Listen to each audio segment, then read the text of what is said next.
과연 신형에서도 쓸 수 있을까? 아예 달라붙질 않네. 왜 카메라를 뺐지? 구형은 인식이 되지 않습니다. 335만원? 야, 돈 쓰기 쉽네. 안녕하세요, 비디오클래스의 혜전입니다. 오늘은 새로운 신형 아이패드 프로를 리뷰해보도록 하겠습니다. 영상이 좀 늦었죠? 자, 두 개 다 비슷해 보이는데 어떤 것이 신형 아이패드일까요? 신형 아이패드에 조금이라도 관심 있으신 분들은 바로 아실 거예요. 이쪽은 딱 봐도 카메라가 위쪽에 있죠? 하지만 여기는 가로의 가로 세로가 애매해졌는데 아무튼 이 가로의 가운데에 있습니다. 자, 이번 아이패드는 프로세서 M4를 탑재했죠. 이전 아이패드는 M3가 아니라 M2 프로세서를 탑재했고요. 조금 늦은 만큼 제가 영상 제작 측면에서 간단히 이야기를 해보고 또 여러가지 제 개인적인 견해도 말씀을 드릴게요. 일단 신형 아이패드 프로의 가격은 11인치형이 149만 9천원, 13인치형이 199만 9천원입니다. 최소 가격이 거기부터고 용량을 늘릴수록 가격이 늘어납니다. 아이패드 프로 M4 모델은 256기가부터 시작하고 최대 2TB까지 있는데요. 여기에 함정 하나가 있는데 아이패드 프로 M4에서는 1TB부터 16GB 램을 장착합니다. 이것이 기본적으로는 8GB가 탑재되어 있거든요. PC에서 8GB라고 하면 굉장히 작은 수치예요. 뭐 문서 작업이나 가벼운 게임을 하기에는 무리가 없지만 영상 편집을 할 때는 최소 16GB 이상, 저는 그래도 32GB 이상은 돼야 영상 편집 시 원활하게 할 수 있다고 생각을 하는데, 자, 그렇다면 1TB를 탑재한 아이패드 11인치형 240만원, 13인치는 290만원부터 시작합니다. 그런데 이번에 아이패드 프로는 옵션이 한 가지 더 생겼습니다. 바로 나노 텍스처라는 건데요. 뭐 이건 사실 넣는다고 더 좋아지는 건 아니고 완전 취향의 영역이라서 넣어도 되고 안 넣어도 되는 건데, 이거 15만원이고요 그리고 또 있죠, 셀룰러 데이터. 셀룰러 모델은 30만원이 추가됩니다. 그럼 얼마야? 335만원? 게다가 애플 펜슬, 이번에 애플 펜슬 프로가 새로 나왔죠? 이 애플 펜슬 스퀴즈 기능이라 해서 이렇게 마치 리모컨처럼 기능을 켤 수 있어요. 그리고 이런 식으로 펜이 돌아가기까지 합니다. 야, 대단하지 않습니까? 그런데 이 아이패드 프로 M4는 이 애플 펜슬 프로만 지원합니다. 붙기는 하는데 이게 착 달라붙지도 않고 인식이 아예 안 돼요. 얘는 인식이 딱 잘 되죠? 그런데 구형은 인식이 되지 않습니다. 이거 19만 5천원. 아이패드 액세서리는 이게 끝이 아닙니다. 여기 새로 나온 매직 키보드 이거까지 딱 추가하면 52만원. 야, 돈 쓰기 쉽네. 물론 제가 산 거 아닙니다. 애플에서 대여를 해주셨어요. 외관도 사실 크게 변한 건 없는 것 같지만 아이패드 시리즈에서 가장 중요한 변화, 전면 카메라의 위치가 바뀌었다는 것이죠. 그래서 이제 매직 키보드 연결할 때나 또는 이런 식으로 아이패드를 가로로 놓고 사용할 때 조금 더 편하게 작업을 하라는 그런 의미에서 이쪽에 넣어줬다라고 할 수 있고요. 앞으로도 카메라는 계속 이쪽에 탑재하지 않을까 싶습니다. 그거 외에 또 굉장히 큰 변화 중 하나가 무게가 많이 줄었는데요. 이게 그냥 딱 들어봤을 때도 가벼워진 게 느껴지고, 처음 봤을 때는 와, 이거 진짜 얇다 생각이 들었어요. 이거 그냥 봐도 되게 얇아진 게 느껴지지 않나요? 아, 그리고 원래 물리심 카드를 넣었었는데 이제 e심을 장착할 수 있기 때문에 여기에 심 트레이가 사라졌죠. 그리고 아랫면 똑같이 생겼지만 스피커 구멍의 개수가 늘어난 것 같네요. 그리고 지금 서로 다른 색상이지만 뒷면을 보면 아이패드 프로라고 동일하게 써있고, 여기 스마트 커넥터라고 이런 매직 키보드와 연결할 수 있는 접점이 똑같이 있죠. 하지만 스마트 폴리오가 호환될까요? 그건 좀 이따 알아볼게요. 그리고 이쪽이 신형, 이쪽이 구형인데 카메라 부분이 많이 바뀌었어요. 일단 카메라 섬의 부분이 이 알루미늄 바디와 일체감 있게 연결되도록 바뀌었고요. 그리고 카메라가 줄었습니다. 기존에는 이렇게 광각과 초광각 두 가지 카메라가 있었는데 이제 광각 카메라 하나, 그리고 라이다 센서, 그리고 더 커진 조명이 달려 있습니다. 그리고 엄청난 디스플레이 개선이 있었죠. 바로 OLED가 들어간다는 거예요. 그런데 그냥 OLED도 아니고 텐덤 OLED라고 해서 OLED의 층을 두 개로 나뉘어져서 더 밝은 디스플레이를 만든다고 하는데요. 사실 이전도 디스플레이가 엄청나게 좋았어요. 미니 LED라고 해서 우리 보통 LCD와 OLED라고 하는 두 개의 장점을 모두 합친 그런 디스플레이를 가지고 있었는데, 사실 미니 LED가 다 좋은데 한 가지 단점이 있다면 이렇게 하얀 화면을 띄웠을 때 아주 잘 나타나는 문제인데, 베젤 쪽에 약간 어두운 거 보이시나요? 이렇게 빛이 균일하지 않는 이런 문제가 있고, 또 불을 껐을 때 글을 쓰면은 그 문제가 확연히 드러나는데, 불을 꺼볼게요. 이런 식으로 주변이 환하게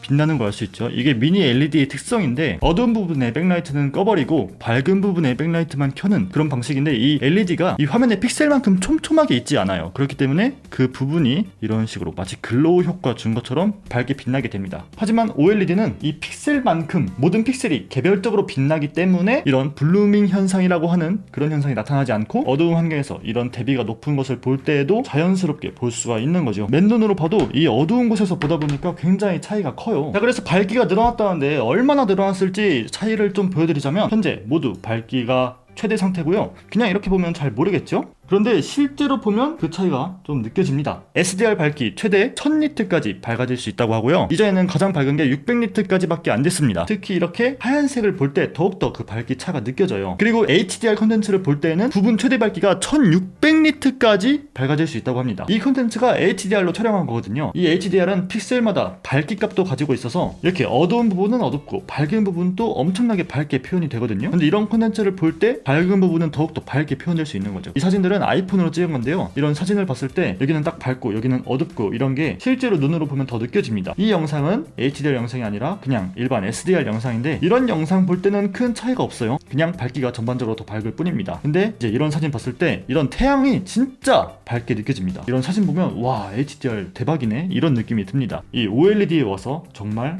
완성에 가까워졌다. 그런데 확실히 디스플레이가 달라지고 나니까 색감 차이가 많이 나요. 조금 더 색감이 차가운 느낌이고 조금 더 따뜻해졌어요. 여러모로 느낌이 달라졌습니다. 자, 그리고 제가 가져온 모델은 나노 텍스처 글래스 옵션이 추가된 모델입니다. 그리고 이쪽은 나노 텍스처 글래스가 아니라 일반 아이패드 프로 9형에 지문 방지 필름을 붙인 모델입니다. 제가 왜 지문 방지 필름을 붙였냐면 이제 이런 펜슬로 글을 쓸 때 사각사각하는 느낌이 너무 좋아서 이걸 붙인 건데요. 이 나노 텍스처 느낌은 굉장히 비슷합니다. 하지만 만지는 느낌이 완전히 달라요. 이쪽은 확실히 사각사각한 느낌이 굵은 입자라서 그런지 더 많이 느껴지고 이쪽은 유리를 만지는 느낌과 굉장히 유사해요. 그리고 애플 펜슬로 쓸 때도 사각사각하는 느낌이 그렇게 크진 않습니다. 소리는 살짝 나긴 하는데 이쪽은 잘 들어보세요. 이렇게 사각사각하는 느낌이 덜하죠. 이 나노 텍스처 글래스는 15만원짜리 옵션인데 이게 무조건 좋은 게 아니라 취향에 따라서 넣는 거라고 했죠. 그런데 솔직히 말하자면 대부분의 사람들이 취향은 아닐 것 같아요. 일단 이 옵션의 존재 의의는 지금 보시는 것처럼 이렇게 베젤 부분에는 나노 텍스처 글래스 처리가 안 되어 있기 때문에 이 위에 있는 조명이 선명하게 비치는 걸 알 수 있죠. 하지만 이쪽에는 굉장히 흐리게 처리되어서 잘 비춰지지가 않습니다. 하지만 그것은 역시 이 지문 방지 필름도 마찬가지죠. 그런데 이런 지문 방지 필름은 그 처리가 완벽하지도 않고 이런 식으로 선명하게 보이기도 하면서 빛 번짐도 훨씬 심한 편이에요. 같은 각도로 좀 보여드리자면 야 확실히 반사율이 다르죠. 지금 같은 빛을 바라보고 있는데 이쪽은 엄청나게 밝고 이쪽은 그래도 꽤 블랙 색상을 유지하고 있어요. 그래서 이렇게 화면을 딱 켜봤을 때 차이가 훨씬 더 크게 느껴집니다. 이걸 보고서는 오 이거 살만한데? 라고 생각되신다면 아직 잠깐 기다리세요. 이렇게 지문방지 필름 난반사라고 하죠. 매끈한 유리가 아니라 살짝 오돌토돌한 그런 난반사의 표면을 가지고 있기 때문에 이렇게 메모장을 켜서 하얀 화면을 봐도 약간 무지갯빛처럼 노이즈가 있는 듯한 느낌을 보여줍니다. 잘 보이려나 모르겠네. 아무튼 간에 이런 식으로 약간의 화질 손상이 일어난단 말이에요. 그런데 나노 텍스처 글래스 모델은 그 정도는 아니어도 그래도 약간의 그 무지갯빛으로 노이즈가 낀 듯한 느낌을 훨씬 적지만 없지 않게 느낄 수 있습니다. 하지만 이 나노 텍스처 모델을 써야 되는 분들 어떤 분들이냐, 지금 이렇게 화면을 꺼보면 알 수 있듯이 빛 반사의 차이가 굉장히 나죠. 이제 일반 모델을 보여주기 위해서 이 보호 필름을 떼볼게요. 안녕 잘가.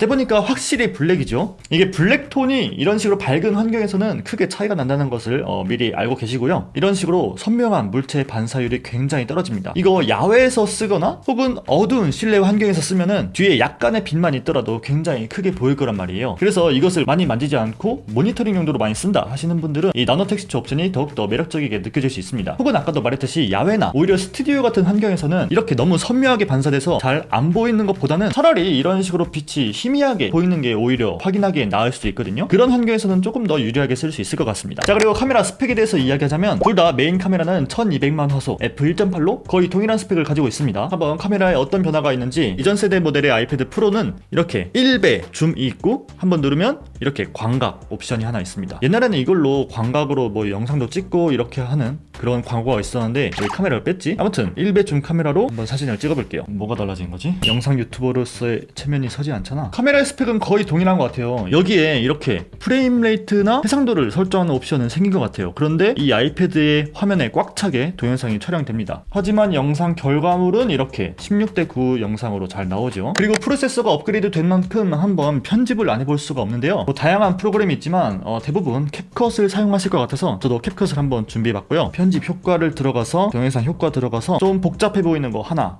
넣고 그냥 출력을 해볼게요. 이야 멋있는데? 자, 이런 거 하나 넣고 영상 내내 쭉 끝까지 여기에 하나 더 필터에 들어가서 집중하다 이거 한번 넣어볼게요. 여기 출력하는 옵션에서 가장 높은 화질로 하고 가장 높은 해상도 설정하고 코드 속도 이거는 화질인데요.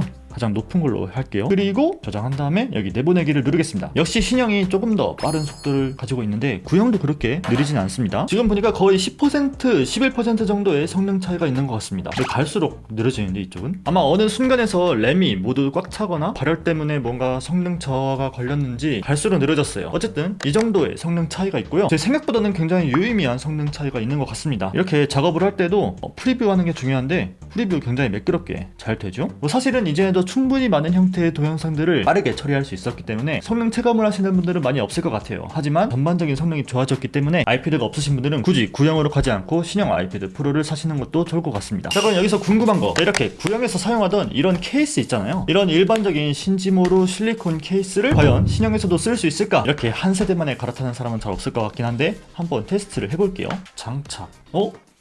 아예 달라붙질 않아. 달라는 붙을 줄 알았거든요. 근데 아예 달라붙질 않네. 이 모양은 얼추 맞는 것 같거든요. 그런데 달라붙지 않아요. 아예 자석 구조가 달라진 것 같습니다. 액세서리 호환은 안 봐도 안 될 것 같네요. 그래도 궁금하니까 이 구형 매직 키보드를 가지고 와서 아이고 역시 뭔가 안 맞아요. 뭔가 불편하게 안 맞는 그런 느낌이고, 그래서 이 매직 키보드도 새로 나왔는데요. 다행히 가격은 같습니다. 작은 게 45만원, 큰 게 52만원. 이 매직 키보드도 달라진 점이 꽤 많아요. 일단 이 측면이 원래는 이렇게 실리콘으로 감싸져 있었는데 신형은 이쪽만 실리콘이고 맥북 프로가 떠올려지는 그런 힌지 부분이 노출되도록 바뀌었습니다. 개인적으로 신형이 훨씬 더 예쁜 것 같고 훨씬 더 첨단 제품이라는 느낌이 들어요. 이게 보시면 키 배열이 약간 달라졌어요. 이쪽은 맥북 프로와 동일한 구성의 키가 있죠? 하지만 이쪽은 아이패드만의 그런 키 구성을 가지고 있었고, 여기 전원 버튼, 잠그는 버튼까지 있는데 구형은 이게 없었어요. 훨씬 더 맥북에 가깝게 변한 걸 알 수 있고요. 트랙패드도 많이 바뀌었는데요. 실제로 물리적으로 눌러서 클릭을 하는 그런 트랙패드 방식이었는데 신형에서는 맥북처럼 압력을 인지해서 터치를 하는 방식으로 바뀌었습니다. 그리고 트랙패드의 크기도 좀 더 커졌습니다. 자, 그리고 스피커 비교를 안 할 수 없겠죠? 한번 음악을 틀어볼게요. 우선 구형.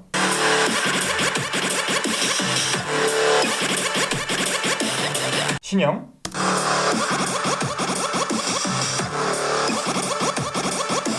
확실히 신형의 스피커가 훨씬 좋네요. 얇아지긴 했는데 뭔가 전반적으로 좀 더 스테레오감이 많이 느껴져요. 소리가 많이 퍼져서 내 귀로 들리는 그런 느낌이 나고 조금 더 선명합니다. 들으셨으면 아시겠지만 이쪽이 뭔가 소리가 여러 개의 주파수에 걸쳐서 고르게 나는 느낌이 들어요. 이쪽은 뭔가 특정 주파수에 몰려서 소리가 나는 느낌이 있는 반면 이쪽은 조금 더 선명하게 들리는 것을 느꼈습니다. 이제 애플이 조금 더 아이패드를 맥북처럼, 그러니까 노트북을 대체하는 그런 느낌으로 가려고 하는 움직임이 보이는 것 같습니다. 자, 이렇게 아이패드 프로 M4 신형을 가지고 와봤는데요. 개인적으로는 아이패드 에어, 이번에 새로 나온 에어가 구형 아이패드 프로에서 120Hz 주사율과 뭐 이런 카메라 같은 기본적인 것들이 빠진 버전이라고 생각하거든요. 그래서 이번에 아이패드 에어도 굉장히 잘 나온 것 같은데 그것도 일반 사용자들에게 충분히 무리 없이 쓰실 수 있을 것 같고요. 프로 버전은 비싸긴 해도 정말 이것저것 다 넣어주고 이렇게 얇은 두께, 가벼운 무게까지 모두 갖추고 있기 때문에 굉장히 만족스럽게 사용할 수가 있을 것 같아요. 그런데 아직도 소프트웨어가 많이 부족한 이슈가 있죠. 애플도 힘내고 다른 서드파티 앱들도 많이 힘내서 이 아이패드 프로를 정말 프로처럼 이용할 수 있게 여러가지 앱들이 나왔으면 좋겠습니다. 자, 그럼 오늘 비디오 클래스는 여기까지고요. 다음에 더욱더 유용하고 재밌는 비디오 클래스로 되돌아오도록 하겠습니다. 안녕!